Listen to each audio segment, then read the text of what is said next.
Okay, I'm back with Matt Tobin again this week, and last time we talked about the lifestyle of an agent with High Point. Right. And so I want to talk a little bit more about what you actually do. Like your focus, I know, is more leaning towards the auction side than the more, what do you call them, traditional listings maybe? Yes. Yep. So why do you decide that one property is more conducive to an auction than just being a traditional listing? How do you make that decision? First off, we want to start with just talking with the sellers and decide what their goals are. You know, if they want to get it sold fairly quick, the auction definitely is the best route. But in the current market right now, it's tough to put a price tag on a lot of stuff. Yeah. Even recreational land sometimes. As far as straight tillable ground, which is what we're doing a lot of live auctions on, it's tough to put a price tag and be confident that we're not leaving any meat on the bone, if you will. Right.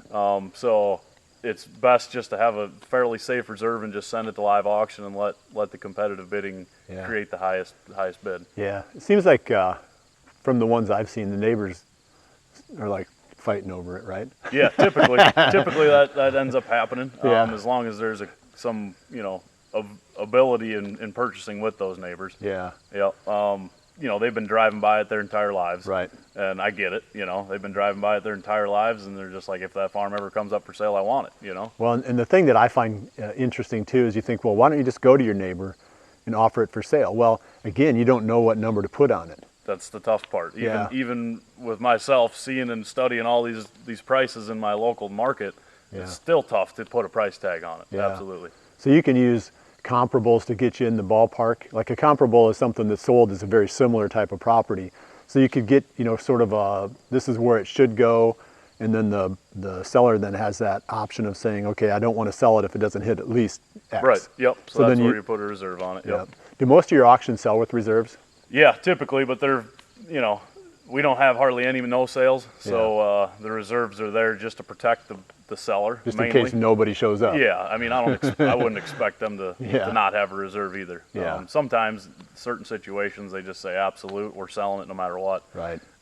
Usually those are the best auctions because everybody knows there's no shady stuff going on. It's just whoever gets the highest bid's buying the farm. It don't matter if it's way low or way high. Yeah. And I think people do have that misconception probably. Maybe it's not in all cases, but the internet bidder is like the family member saying, somebody's trying to drive the price up. No, yeah. Because you have to have two people to make an auction. Right, absolutely. Yeah, we registered bidders online. We check and make sure those are all clean, real bidders, and then same with phone bidders. They're definitely going to be interested in buying and they want to buy it. That's why they're bidding. Yeah, so we don't have any phony bidders coming in. Right, that's correct. Yeah, you want to keep that. Don't want to have any of that involved. Yeah. From the outside looking in, I'm always thinking, I wonder who that guy is on the phone. Is that brother? Before I got into this, I was the same way. Is that brother Jim? Right. You bet. No, that's cool. So how does an auction come off? Like I've been to them. I've tried to buy land at them a couple of times. I've never actually bought land at an auction. A lot of times it moves so fast and it's kind of hard for me to keep my brain wrapped around it. I mean, tell me what a typical auction looks like and how they're set up, and really what a good strategy would be if you're a buyer going into an auction. Yeah, if you're a buyer going into an auction, it's best to sit down with your banker or whoever, have a plan going into the auction and have a number. Yeah. Typically, with my experience, whatever that number is, they end up going a little 10% higher. Yeah. But have that number to stick to, otherwise you'll end up getting carried away and overpay on it. Yeah. Or get scared and cold feet and not bid at all, and you should have bid because it was a good buy. Yeah. So it's best to have a plan going into the auction. Yeah. So then, let's say it's multiple tracks. Right. And you guys probably have one standard way of doing those multiple tract auctions, right? Mostly. Right now, most of the way we do it is just choice. Okay. So if there's 3 tracks, it's just choice auction. So we just start the bidding. Nobody knows who's bidding on what tract. I'll be darned. So nobody knows. So if you want to be the high bidder, someone could be bidding on your tract or somebody else's. So you got to be the high bidder and choose what you want. Okay. And then after that, if they select, say, tract 1 or tract 2 or tract 1 and 2, we ask the backup bidder if they would be interested in taking the remaining tract or tracts for the same price. Okay. And then if nothing happens there, if they don't take it, then we move forward with another round of bidding. So the person who wins the auction could take, if there's multiple tracks, they could take all of them. They could take them all. Typically that happens, yep. We had one up in Dubuque County, or it was in New Vienna, but we had one up in Clayton County, and there was a 2-tract auction. One of the fields was slightly better than the other. Probably should have brought more, but the buyer just took them both, and the auction was over on 94 acres. Yep. Interesting. So we've talked about auctions in some detail. Is that better generally than a traditional listing? And let's talk about traditional listings a little bit too, of the situation when they're better. Right. So in the current market, being it's difficult to put a price tag on something, yes, I think the auctions are the best route to go. Yeah. Might not be, I'd say, on timber, but even in situations like that, you know, it's still difficult if it's in the right neighborhood and it's the right property to put a price tag on it.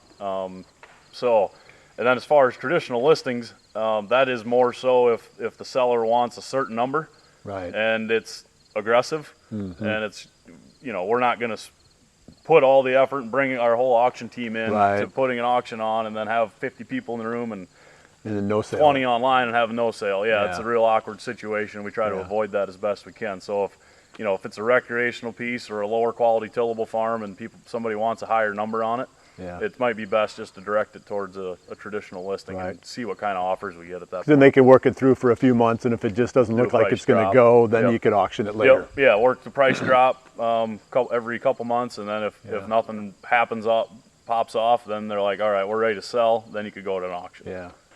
Okay, Matt, we've talked both about the auction and the traditional listing. Give us a quick recap, like a takeaway of the pros and cons of each approach, and then we'll roll out of this episode. Yeah, so the pros of the auction are best if, you know, they know they're going to sell and they want to sell, and they're motivated, and there's like a timetable. There's always an end date with an auction.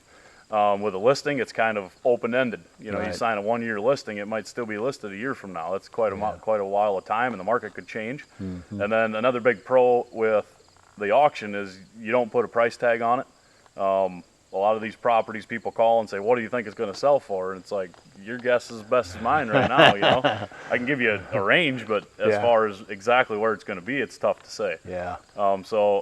That's the pro, is just not being able to, or not having to put a price tag on it, because then, of course, if you put a price tag, someone's going to offer below it. Right. More than likely. Yeah. So then the pros and cons of the traditional listing, what do you see there? Yeah, I'd say the pros of the traditional listing are, if you have a number in mind that you want and you're not dead set on selling it, you know, you just kind of want to fish out there and see what kind of offers you get, see who's interested, that type of thing.